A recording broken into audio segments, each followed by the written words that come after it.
Hello everyone, welcome to episode number 58 of Chatting with Anthony. In today's episode, I'm going to address whether I believe that Christians are called to respect everyone around them. Now, to define respect, when I say that, I am referring to, let me backtrack a little bit. According to Google, which I believe they got this from Oxford or Merriam-Webster, one of the definitions they gave, because there are a lot of them, is due regard for the feelings, wishes, rights, or traditions of others. To dive a little bit further, I have Bible verse. It is Romans chapter 12, verse 18. And it says, "If it is possible, as much as depends on you, live peaceably with all men." Now, when it comes to respect, I believe that we are all called to respect one another. I believe that in the Bible the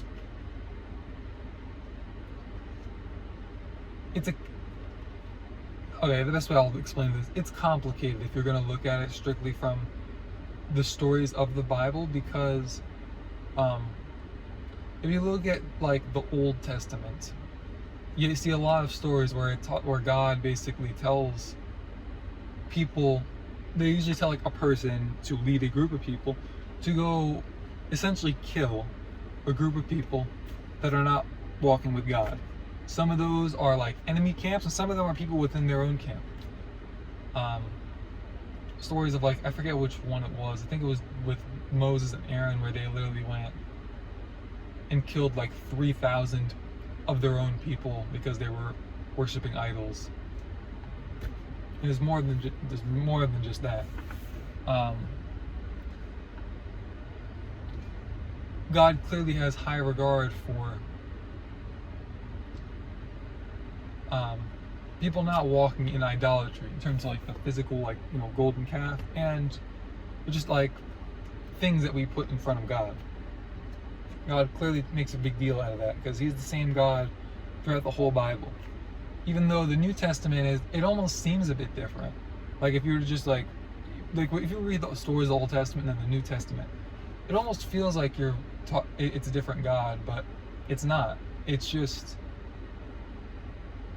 I don't want to say different sides, but I guess the best way I could explain it is when Christ came to earth, the law was fulfilled.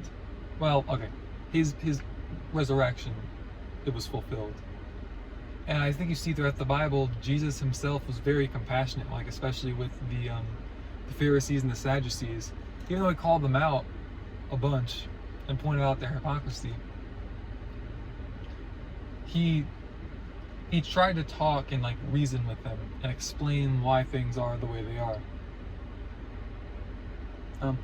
I think Jesus respected their choices because he knew that these people have free will. He knew that he himself had the free will to force himself upon them, but he knew that he wasn't going to do that. He knew that he just wanted to have conversations and say, hey, why do you feel this way? Why do you want to do this? Why do you profess this but you don't walk it out? But I would argue, even though he respected their choice, he respected them enough to call them out. I think I remember I heard about this from a YouTuber who, I don't know if he's even still posting at this point, but he goes by Joseph De Siena.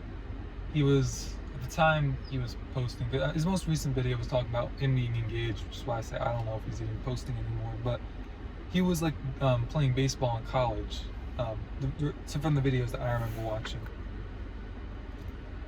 And he talked about something that he saw, I believe he saw it from someone else, and it was essentially mentioning, like, sharing the gospel is the most loving thing that you can do for someone. And so it's like, do you love people, or do you like hate certain people enough to not tell them the gospel because of that? And I think that God loved people enough to call it whoever he could out. Just through the stories in the Bible, he's always reaching out, always trying to put people into the fold, if you will. But he knows, like, he's only gonna do so much. Like, he has the right to force himself upon them, but that's not who he is. Again, same God. It just seems a little bit different. Like, in terms of his strategies for purifying people. Then again, who knows? Like, in regards to all like the violence of the Old Testament, he has his own plans. Like, it could just, like, I guess what I'm trying to say is there are a limited amount of stories that are in the Bible. Like, the time span of the Bible takes place over thousands of years, and this is not, in this book here, is not everything that happened in that time. So it could literally just be like the same exact, like, these people that God are talking to could have all died in some kind of like horrible war where someone comes and takes over and just murders all the priests. But we don't see that in the Bible. And so I guess with Jesus was, I guess you could also break it down a little bit more and say that he just wants to try and reach people when there's still time, because he knows how much time we have left on this earth. But I guess for the closing thoughts, I would argue that we are called to love the sinner and hate the sin. Respect the sinner enough to call out their sin, but also love their person, love their being. Love the fact that they are another, breathing, walking, well, hopefully walking, but they are another living creature, essentially, that God created in his own image, that God has an entire plan for, but that they have to yield to him, and that we have the ability to greatly influence people in how they approach faith. But that's all I have for today's episode. Thank you guys for watching. Stay safe. God bless, and I'll see you bozos in the next episode.